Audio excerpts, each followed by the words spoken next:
Remember that the three key players of prolapse are the pelvic organs, the bladder, uterus, and rectum, the downward forces from above, and the support system from below. Now you've learned about how to support the support system with pelvic floor muscle training, external support, and internal support options. Now let's learn about how to manage the downward forces. So that's gravity, that's intra-abdominal pressure, and that's activities, including high impact activities. Everyone moves differently, and everyone's support system can handle different amounts of pressure and different types of pressure. We will not be giving any broad general rules about what you can do and what you can't do. In the past, that's been very common to have prolapse do's and don'ts. However, you are unique. But in general, it's helpful to understand your limits and to respect your body and to listen to your body. So you may be right here now and you want to be here. And so understanding how these forces work and what you can do to improve your symptoms is very, very important and the foundation of power over prolapse. People that are standing or walking all day long may have increased symptoms due to that pull of gravity down on the pelvic organs.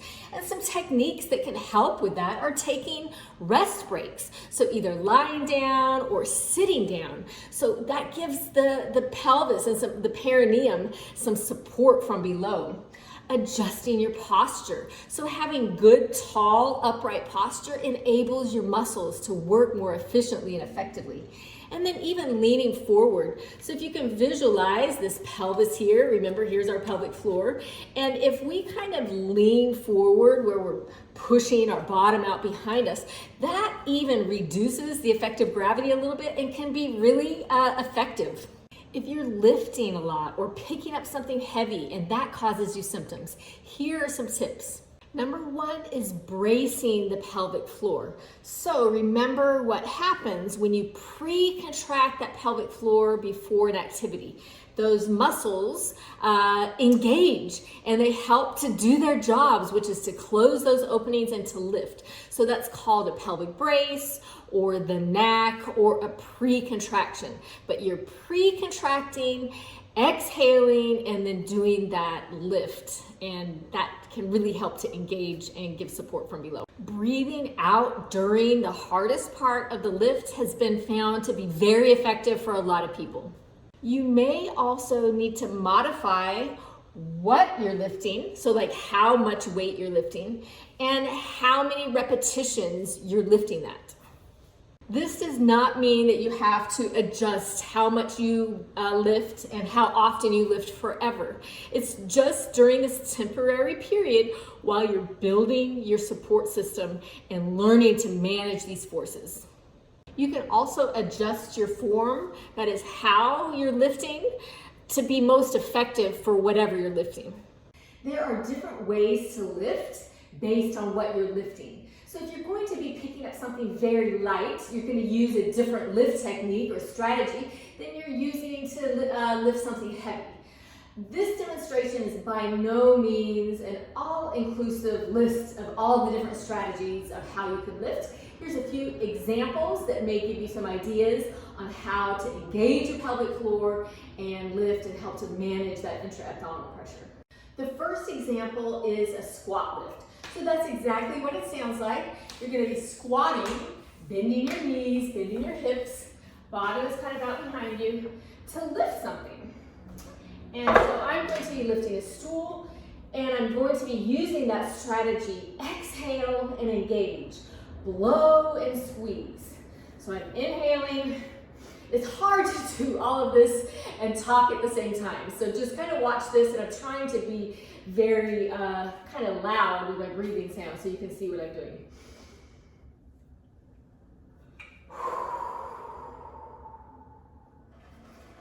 Okay, again, a squat lift.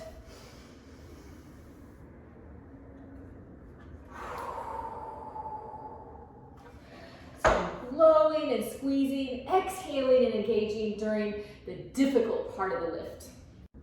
The next example is a deadlift. So basically that's going to be more hinging here at the hips and bending at the trunk versus bending the knees and the hips. So I'm still going to use the same strategy. I'm inhaling as I go down. I'm exhaling and engaging as I come up.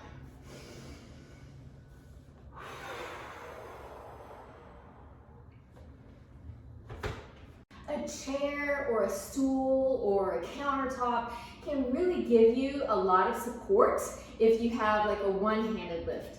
So if you are just picking something up and you need a little bit of extra support, kind of leaning on that stool or leaning on that surface, then bending down to pick something up, that can give you a lot of help with balance and support if you need it. I hope that these simple demonstrations gave you basically an idea of how we want the pelvic floor to engage. So we're wanting exhaling and engaging, and that applies to any kind of lift and activity that you're doing. Exhaling and engaging, squeezing those pelvic floor muscles to brace for that increased intra-abdominal pressure. Over time, ideally, the pelvic floor muscles get so coordinated and strong that they're automatically engaging with the activity and they're matching the force needed. So if it's a small amount of intra-abdominal pressure, they're not having to do a whole lot of activation. If it's a huge amount of intra-abdominal pressure, then they're able to activate and automatically counteract that force. If you have a different lift technique or different breathing strategy that works for you, that's great. The whole concept here is engaging the pelvic floor and having it to help counteract the intra-abdominal pressure that occurs with the different activities that we do. So don't be limited by what I'm showing you here. This is a basic foundation building block, and then keep building. Running. So running can be very problematic on prolapse and the pelvic organs and the pelvic floor muscles from below. That high impact activity where you're bouncing over and over and over. All right, so we know it can be a problem. What can we do about it? First off, strength and stability training for the ankles, knees, hips, and your entire core system. Train your pelvic floor muscles to be strong and healthy and coordinated to help counteract that force of gravity and that high impact. Start back gradually with a structured return to run programs such as the NHS's Couch to 5K program. Intervals where you walk and then you run and then you walk and then you run are really, really important. And at the beginning, your walking is going to far exceed your running. But as you build over time, then the running starts to gradually increase. But having a structured program is really beneficial. Don't hold your breath while you run. This may seem intuitive, but there's a lot of people that may be holding their breath and not breathing as efficiently as they could. Consider the running surface. So hard concrete may feel more jolting than a softer surface like grass or a gravel trail.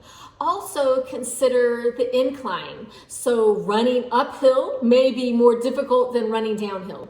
And then lastly, look at your running form. So you may need to adjust your running form. Some people find that by adjusting their cadence or adjusting their stride length, that is helpful. Working with a qualified running coach or a pelvic health physical therapist can help to assess how you're running and then make some modifications.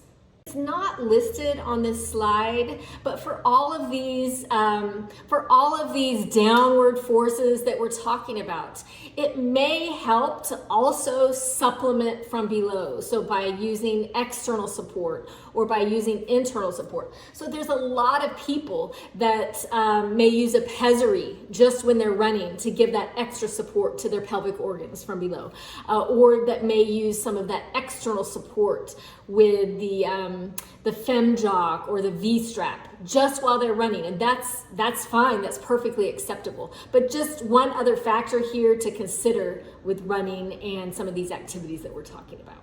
For more information about the Return to Running program and the NHS Couch to 5K, I have a few resources and I'm going to link them in the Kajabi course. One of them is on my Instagram account and it's a little highlight called Running. And so we go through a lot of the activities that you need to be able to perform in order to safely run.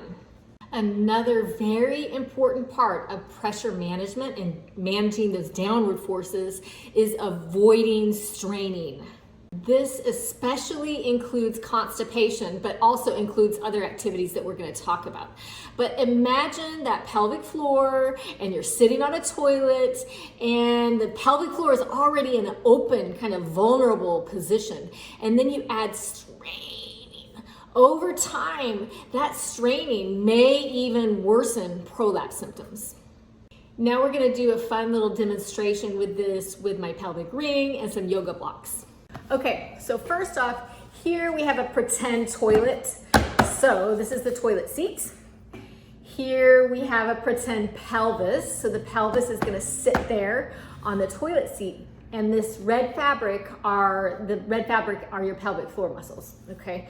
And so you can see, like with a toilet, those pelvic floor muscles are kind of open and exposed and they're in a very vulnerable position. Now let's add in pelvic organs here. So there are the pelvic organs. And now imagine if we were straining. So we're pushing to have a bowel movement. And unfortunately, let me adjust the camera a little bit right there. Straining, straining, straining. You can see how much additional force that straining is creating on the pelvic floor muscles, and it can potentially make prolapse worse. If you are someone that strains when you're on the toilet, you're not alone, and it's not the end of the world. At the end of the course, we have an entire section on bowel health. And so we're gonna go over a lot of strategies and tips to help you have healthy bowels. In addition to constipation, chronic coughing and sneezing can also contribute to prolapse and prolapse symptoms because you have that sudden increase in intra-abdominal pressure pressing down on your pelvic organs. And so if you want to feel what it feels like just a little bit, go ahead and take your hands and find your belly button and move your hands just a little bit out from your belly button and a little bit down. And then I want you to cough. Do you feel those abdominal muscles activate? You should, and that is increasing your intra-abdominal pressure. Now do a really, really big cough. Again, did you feel those the abdominal muscles contract? You should have, and you should have actually even felt them more engaged. So the stronger that cough is or that sneeze is, the more pressure that's being put down there on the pelvic organs. Contracting the pelvic floor muscles when you're about to cough or when you're about to sneeze can help to brace those pelvic organs and help to counteract the force. So remember the knack or the pre-contraction or that pelvic brace. Squeezing quickly right before the activity can help to engage. Working with your healthcare provider to determine why you have that chronic cough or that chronic sneeze. So managing underlying respiratory conditions or addressing allergies, that can be a very important part of your health and a big piece of the puzzle. And then lastly, quitting smoking, that can be a very important part of managing prolapse for a lot of people. Lastly, our posture and our breathing may also affect how we manage the intra-abdominal pressure. So if we're in a good tall posture where our ears are lined up with our shoulders, are lined up with our hips, and are lined up with our ankles, that's a position where our body can function more efficiently and more effectively and manage those forces better. Versus if you're having poor posture, maybe your back is arched here, or maybe your upper back is hunched, or maybe your bottom is sticking out, or your pelvis is tucked in. There's a lot of different postural variations that may be affecting how well you're managing your intra-abdominal pressure. Making some postural adjustments or adjusting your breathing mechanics may help you to be able to manage those intra-abdominal forces and pressure better and engage your pelvic floor and your core more effectively.